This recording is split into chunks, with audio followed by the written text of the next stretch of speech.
অনেক পাহাড় উঠা হয়েছে, অনেক উঁচু উঁচু পাহাড় উঠা নামা, বাট এই চন্দ্রনাথ পাহাড়ে উঠতে গিয়ে আসলে খুব খবরই হয়ে গেছে কাইন্ড অফ।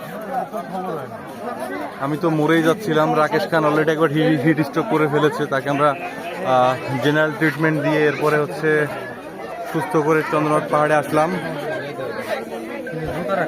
দীপ্ত একবার অজ্ঞান হয়ে গেছিল। এই হচ্ছে অবস্থা চন্দ্রনাথ পাহাড়ে, প্রচুর মানুষজন, যেহেতু ফ্রাইডে। আমরা ছায়া দাঁড়াবো, ওই সাইডে ছায়া দাঁড়াই আমরা।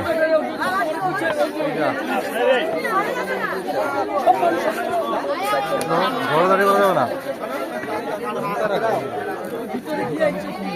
এই সেই চন্দ্রনাথ শ্রী শ্রী চন্দ্রনাথ মন্দির।